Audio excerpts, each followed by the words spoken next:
Good morning, everyone. I hope you all are doing good. I'm your friend, here again with a new story for all of you.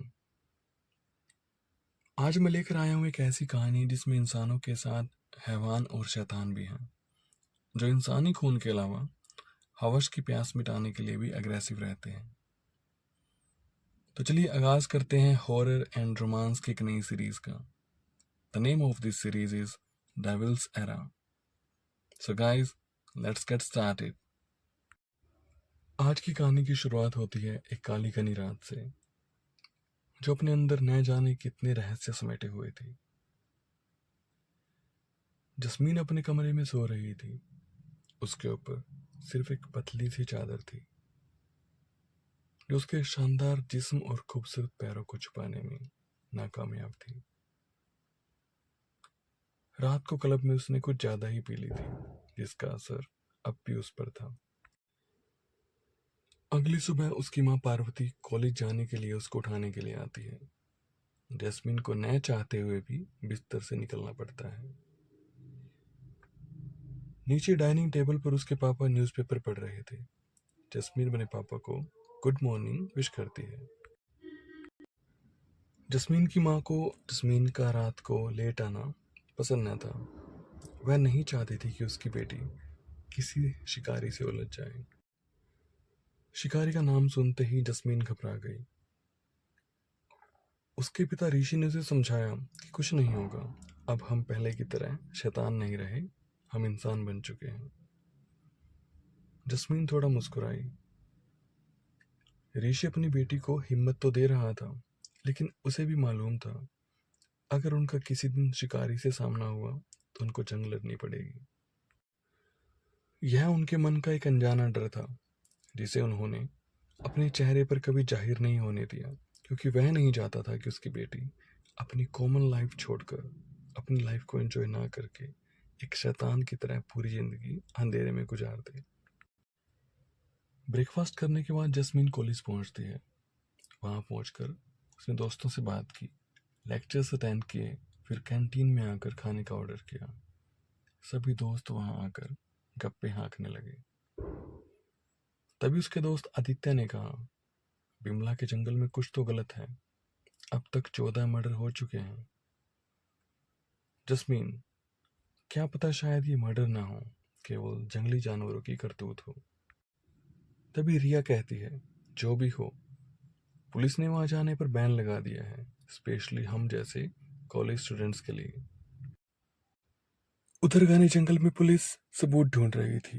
हर पत्ते, हर टहनी को खंगाला जा रहा था, पर police के हाथ कुछ नहीं लगा। सभी शरीर रहस्यमय तरीके से सफेद पड़ रहे थे, मानो किसी ने उनका खून चूस लिया हो। तभी पेड़ की सबसे ऊंची डाल पर एक जोड़ी आंखें पुलिस पर नजर गड़ाए हुए थी। इसके चेहरे पर एक शैतानी मुस्कान थी।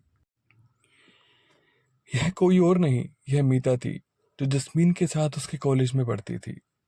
लेकिन मीता कोई आम लड़की नहीं थी।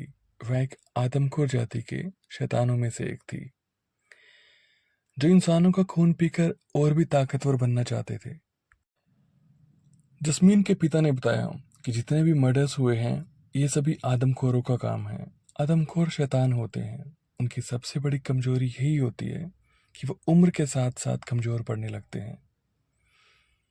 इसलिए जवानी के समय वे खूब इंसानों का खून पीते हैं, ताकि कभी उनकी उम्र बढ़े ही ना। ऐसे आदमखोर शैतानों को रोकना बहुत मुश्किल होता है, सिर्फ शिकारी ही उनको रोक सकते हैं। उधर शिकारियों ने हालातों को समझते हुए इन घटनाओं से निपटने का काम एक खतरनाक और तेज तर्रार शिकारी एलन ठाकुर को दिया, जिसने आश्वासन दिया कि वह बहुत जल्दी इस मामले को निपटारा कर उस आदमखोर को सजा देगा। उसी दिन जैस्मिन अपने दोस्तों के साथ कैंटीन में बैठी हुई थी, लेकिन कैंटीन की रौनक तब बढ़ गई जब मीता ने एंट्री ली। छोटी सी स्कर्ट और ऊपर क्रॉप टॉप में मीता कहर ढा रही थी। उसकी आकर्षक टांगे व उभरा हुआ बदन सबके होश उड़ा रहा था। उसके भारी उभारों को देखकर सबका दिल मचल रहा था। तभी वहां पर पूजा की एंट्री हुई, जो खूबसूरती में मीता को भी मात दे रही थी। उसके आकर्षक ड्रेस में कैद उसका शानदार बदन मीता से कहीं ज्यादा आकर्षक था। पूजा एक बहुत अमीर परिवार से थी। उसका घर महल की तरह आलीशान था। उसके पिता पृथ्वीराज शहर के सबसे अमीर व रसूखदार आदमी थे। पूजा का परिवार भी शैतानों का था, जो अपनी पहचान पैसे व चालाकी से छुपाए हुए थे। शाम को क्लब का माहौल संगीत व रोशनी से मदहोश हो चुका था। जस्मीन, रिया व उसके दोस्त फ्लोर पर मस्ती कर रहे थे। वहीं मीता एक कोने में बैठी हुई अपने शिकार की तलाश में थी। उसे अपनी प्यास जो बुझानी थी। तभी उसकी नजर जस्मीन पर पड़ी, जो शॉर्ट ड्रेस में हॉट एंड सेक्सी लग रही थी। उसने विस्की का एक गिलास लिया और जस्मीन को ऑफर कर दिया। जस्मीन ने बिना सोचे समझे वो ड्रिंक पी ली। दोनों साथ में डांस करने लगे। डीजे ने म्यूजिक की रफ्तार बढ़ा दी और लाइट्स लो कर दी। सभी लोग मस्ती में चूर होकर झूमने लगे। मीता और जस्मीन नाचते नाचते एक दूसरे के करीब आ गए और मीता ने हल्के से अपना हाथ जस्मीन की कमर पर रख दिया। उसे अपने करीब ले आई और धीरे से अपने होठ जस्मीन के होठों से मिला दिए। नशे की हालत में जस्मीन कुछ भी सोचने समझे की हालत में नहीं थी। उसने झट से मीता के होठों को चूमना स्टार्ट कर दिया। नशे के आगोश में दोनों बेतहासा एक दूसरे को चूमने लगे और उनका चुंबन गहरा होता चला गया, मानो इस चुंबन के लिए पूरी रात कम पड़ने वाली हो। दोनों आंखें बंद किए एक दूसरे में खो गई। जस्मीन के बदन में सेंसेशन होने लगी। उसका शरीर मीता के गर्म होठों से दहकने लगा। उनका चुंबन इतना गहरा था कि मानो एक दूसरे का रक्त पी जाना चाहती हूँ। दोनों एक दूसरे के बदन को गर्माहट दे रही थी। जस्मीन मीता के बदन की खुशबू से पागल हुई जा रही थी।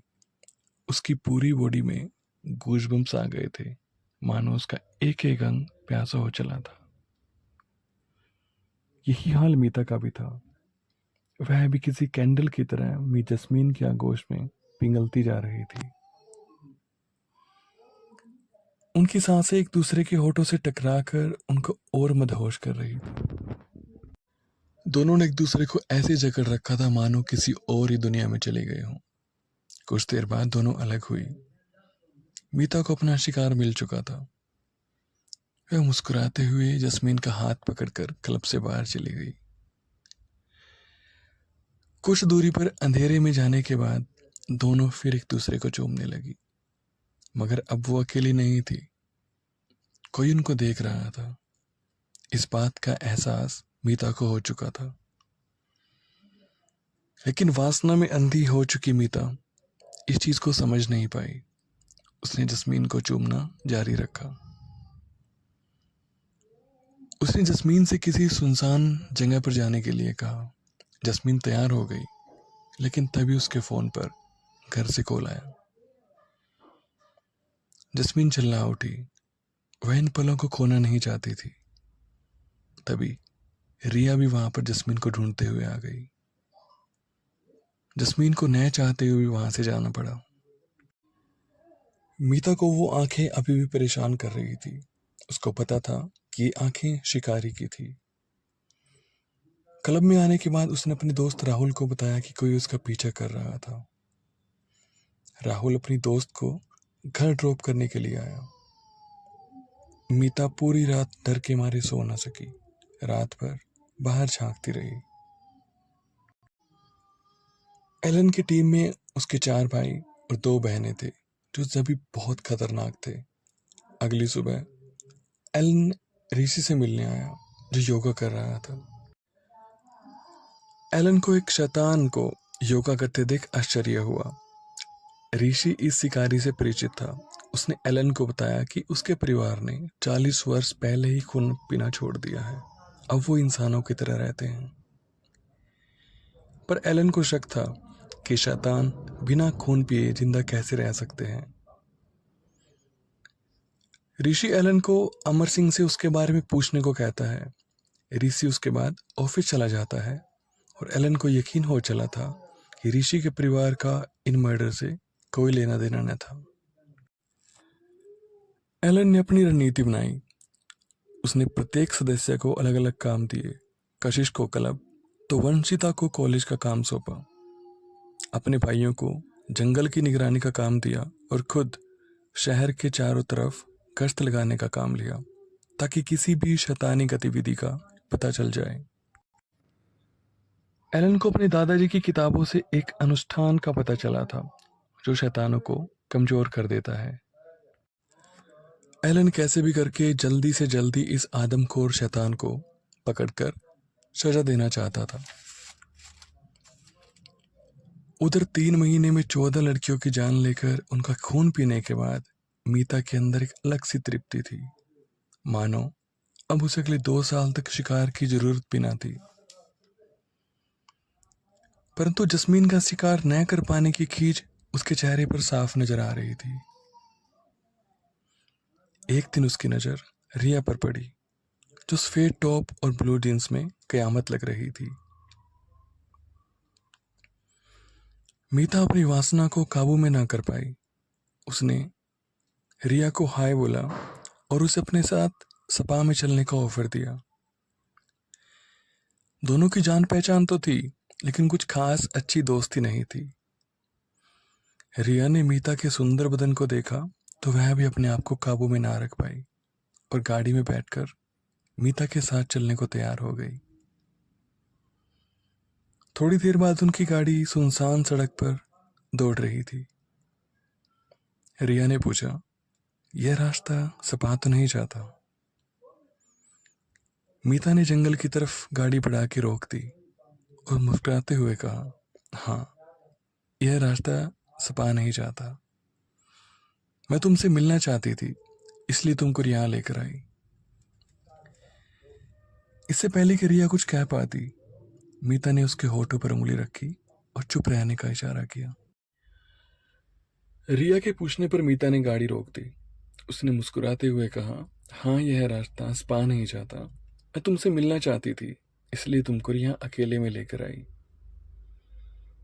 इससे पहले कि रिया कुछ कह पाती, मीता ने अपनी उंगलियों से उसके होठ बंद कर दिए और चुप रहने का इशारा किया। मीता अपने हाथ रिया की गर्दन के पीछे ले जाकर उसके बालों में अपनी उंगलियों से सहलाने लगी। रिया की आंखें बंद होने लगी और वह खुद ब खुद मीता के आगोश में जाने लगी। मीता ने देर न करते हुए अपने होठ रिया के होठों पर रख दिए। रिया को लगा कि वह मीता के वश में है और वह भी इस चुम्बन में झूमने लगी और बेतहाशा उसके होठों को अपने होठों में लेकर उसका रसपान करने लगी। दोनों